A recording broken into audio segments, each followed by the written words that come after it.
대화를 주도하기 위해서는 우선 사회자 역할을 잘 수행할 수 있어야 합니다.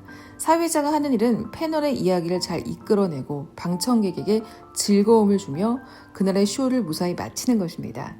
좋은 주제를 선정하는 것만으로는 성공할 수 없습니다. 패널에게 이야기 소재가 떨어졌거나 방청객이 지루함을 느끼는 등 예상치 못한 상황에 대처할 수 있어야 합니다.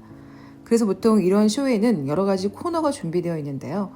코너를 바꾸며 자연스럽게 주제를 전환할 수 있고 동시에 신선함을 줄 수 있습니다. 하지만 여러 사람과의 대화를 위해 미리 코너를 짜서 갈 수는 없습니다. 그래서 화제를 전환하는 기술이 필요한데요. 이것은 마치 사회자가 자연스럽게 새로운 코너를 소개하듯 대화를 주도하는 능력입니다. 주제를 전환시키기 위해 가장 중요한 것은 타이밍입니다. 언제 주제를 전환해야 할까요? 주제는 이해할 수 있고 집중할 수 있고 재미있고 불쾌하지 않은 것으로 선택해야 합니다. 이렇게 주제를 선택했는데 그 역할이 변질될 때 주제를 전환해야 합니다. 기본 규칙은 아주 간단하죠. 그럼 그 역할이 변질되었을 때가 언제인지 좀 더 자세히 알아보면은 첫 번째, 이야기하고 있는 주제에 사람들이 실증을 내는 상황입니다. 이해하기 힘든 내용의 대화로 변질되었거나 같은 주제로 너무 오래 이야기한 경우라고 볼 수 있고요. 두 번째는 틀에 박힌 대화가 오고 가는 상황입니다. 이런 상황은 참여자들이 대화에 집중하지 않고 있을 경우에 발생합니다. 세 번째, 가르치려는 말이나 토론, 회의처럼 무거운 내용의 대화가 오고 가는 상황입니다. 대화의 내용이 점점 무거워지고 재미가 없어졌을 때입니다. 네 번째, 누군가의 기분이 상했을 때입니다. 말 그대로 누군가 불쾌해질 수 있는 말을 한 상황입니다. 이런 경우에는 사과가 필요할 수도 있습니다. 이외에도 주제를 변경해야 하는 경우가 한 가지 더 있는데요. 바로 원래 주제로 돌아가야 할 때입니다. 하던 이야기를 마쳐야 할 필요가 있거나 이야기 자체가 너무 산만해졌을 경우입니다. 그럼 어떻게 주제를 전환할 수 있을까요? 주제 전환의 기술은 뛰어난 영화 감독이 연출한 영화를 통해 힌트를 얻을 수 있는데요. 훌륭한 영화 감독의 영화를 보면 장면 전환이 매우 자연스럽습니다.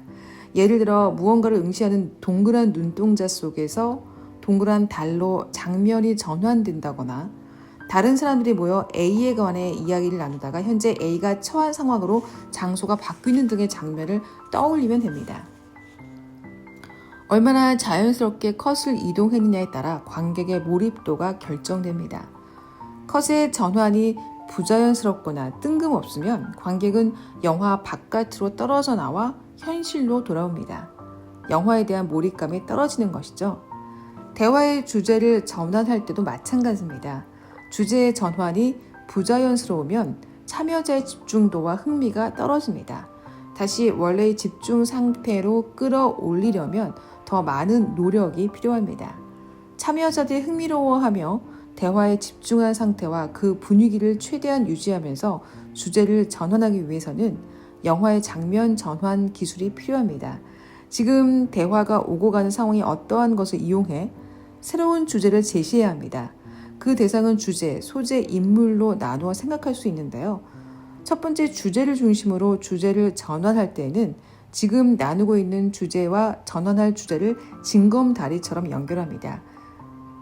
예를 들어 청년 실업에 관해 이야기하고 있었다면 다음으로는 이와 비슷한 취업의 어려움에 대한 이야기나 면접을 보는 이야기로 전환하는 것입니다.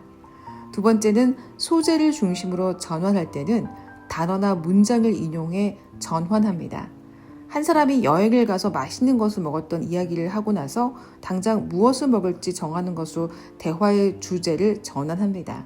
세 번째로는 가장 목소리가 큰 사람의 말에 호응하며 새로운 화제에 대해 질문하고 그 사람이 스스로 주제를 바꾸도록 하는 방법입니다. 말주변이 없어 고민이라면 대화 스피치로 인생 체인저를 하고 싶으신 분은 구독, 좋아요 눌러주세요.